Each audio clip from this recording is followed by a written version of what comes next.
Parshas Shemos of Sefer Shemos. Ve'ele Shemos b'nei Yisrael. There's a chap word which I cannot resist to introduce a little bit of a shir about the word Shemos, which is that the Bala Turim, in many of the editions, not all of them, uses the word Shemos to stand for Shnayim Mikra Vecha Targum. And that's a very, very chashuva inyan. Many people are yotzei with that. Many people are chayim that.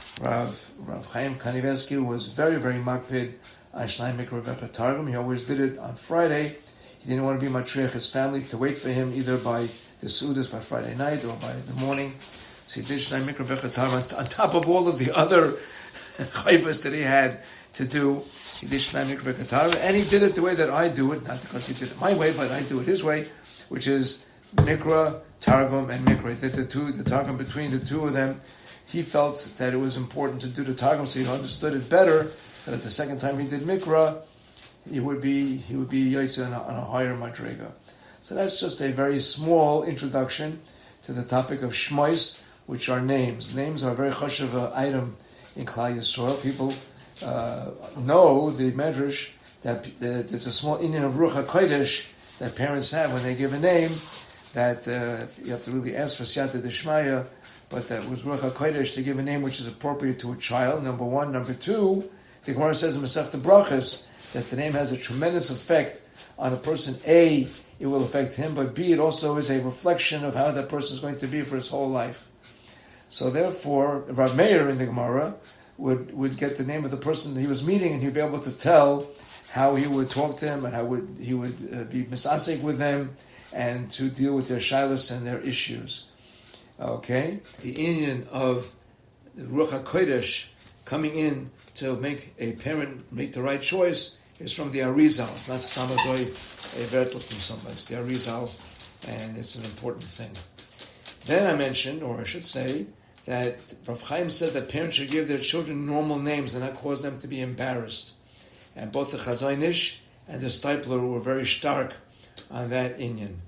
Now, the Zohar brings down, according to Rav Chaim, that the letters of a person's name combine to affect his life, and there are certain combinations of names that should not marry each other.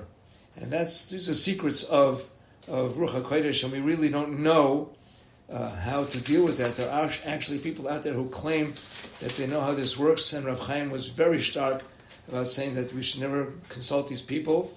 We should go with the inyanim of shidduchim in terms of midos and the other aspects of a shidduch, which are important to us, and not be involved, however, with the name. Now, this is a very interesting insight which I saw preparing for this. And Rav Chaim used to say, many, many years ago, of course he's not here with us already a while, that calling a child by the name of a deceased relative had no yichus, had no benefit for either the niftar or the child. All it is the zikaron of the niftar.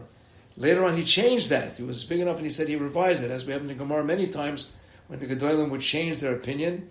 And he said there are those of the opinion that it is a tremendous chus for the child, A, and B, it gives tremendous naches to the neshama.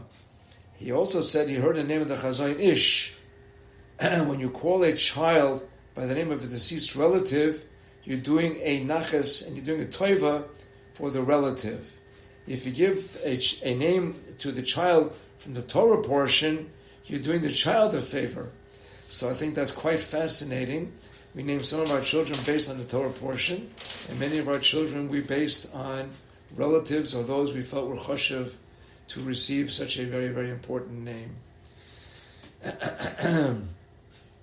It's important for us to stop and think about what we do with our activities in life. Certainly a childbirth is a momentous occasion, and we take it with all the seriousness and the chashivas that it deserves.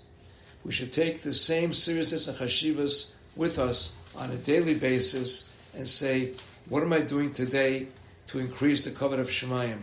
What am I doing today to improve my family, both ruchnius and gashmius? That's what I think a name represents. Each one of our names represents our willingness and our tshuka, our desire, our yearning to improve ourselves, make ourselves better people, and to live up to those names that we have chosen for ourselves. B'ezras Hashem, We should have Kreisa Hatzlacha in doing just that, and we should be able to be a nachas for all of Klal Yisrael and to all of those who came before us. Good Shabbos.